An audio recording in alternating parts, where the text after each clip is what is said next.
नमस्कार।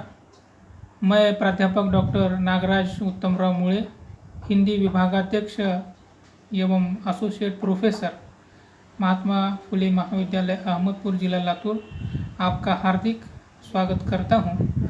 आज हम विनोद रस्तोगी जी का सुप्रसिद्ध एकांकी बहू की विदा इसके बारे में चर्चा करेंगे। विनोद रस्तोगी हिंदी के सुप्रसिद्ध कवि, उपन्यासकार, नाटककार एवं एकांकीकार के रूप में जाने जाते हैं। उनका जन्म 12 मई 1923 को उत्तर प्रदेश के फरुखाबाद जिले के नवाबी कस्बा शमशाबाद में हुआ। इनके परिवार का व्यवसाय व्यापार था और इनका लेखन।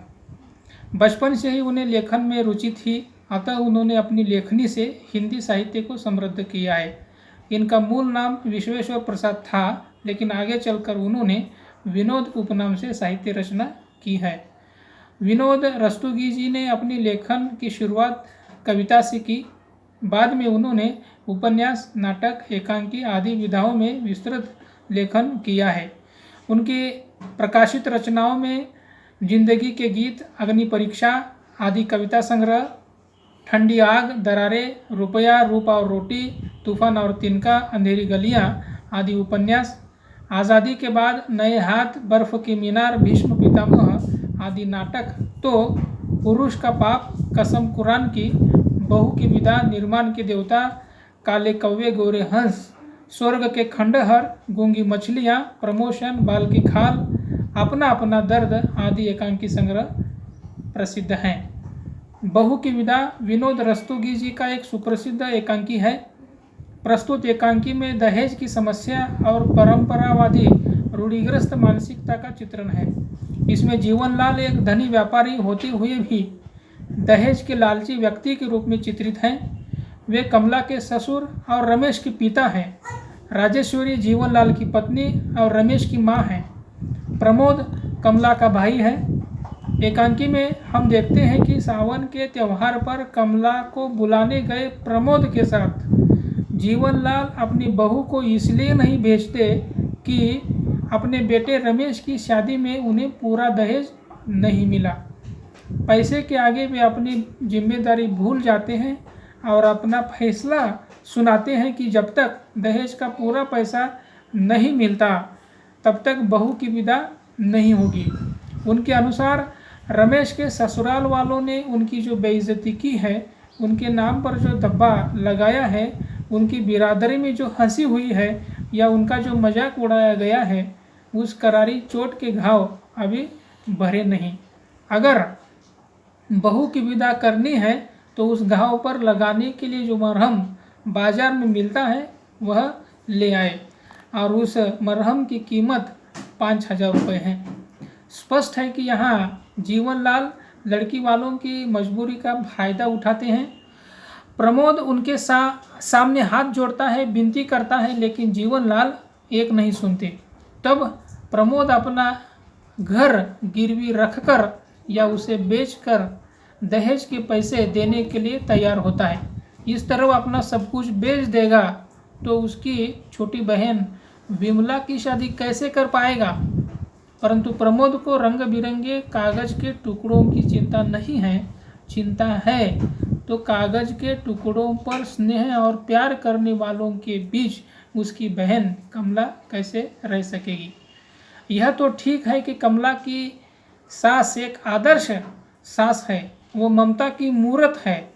वह कमला को एक बहू के रूप में नहीं बल्कि बेटी के रूप में देखती है। वह उसे अपनी बेटी ही मानती है।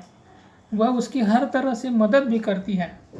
वह कहती भी है, यह क्या कह रहे हो बेटा, मेरे रहते विदा न हो, यह कभी हो नहीं सकता। मैं माँ हूँ, माँ के दिल को समझती हूँ।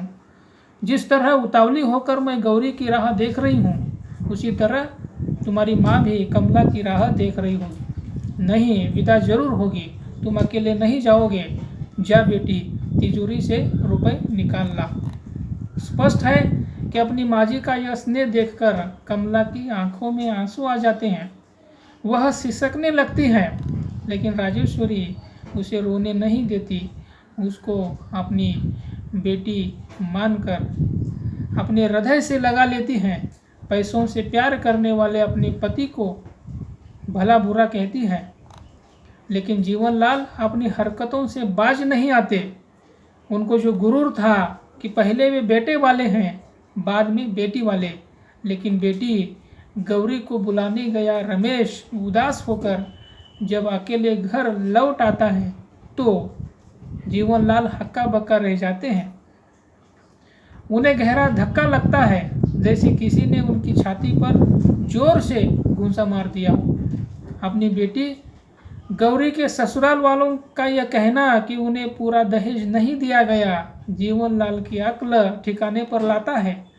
जीवनलाल को लगता है कि जिंदगी की पूरी कमाई देने के बावजूद भी दहेज पूरा नहीं दिया गया कहते हैं। स्पष्ट है कि जीवनलाल को जीवन की सच्चाई का पता चलता है।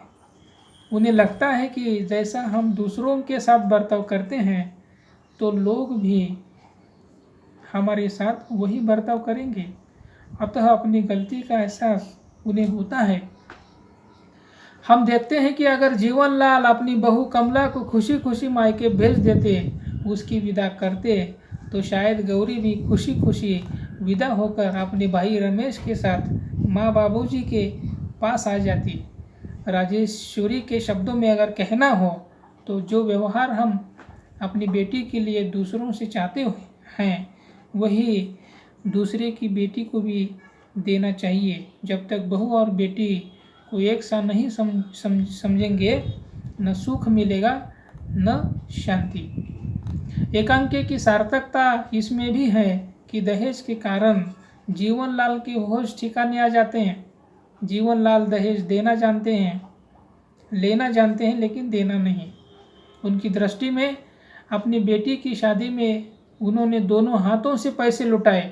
बेटी की शादी कैसी करनी हो यह कोई उनसे पूछे।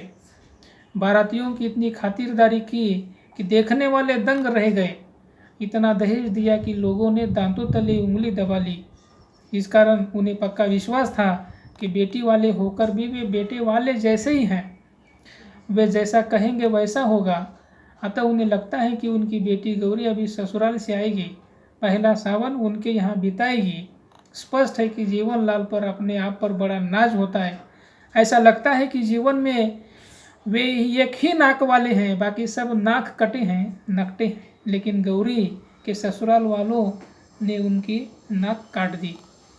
एकांकी में कमला एक आदर्श बहू के रूप में चित्रित है। जब जीवनलाल कमला को मायके भेजने के लिए तैयार नहीं होते तो कमला कुछ नहीं कहती है कि वह अपनी ननद गौरी को सखी मानकर यही सावन का त्यौहार मनाएगी। प्रमोद भी एक आदर्श भाई की भूमिका निभाता है।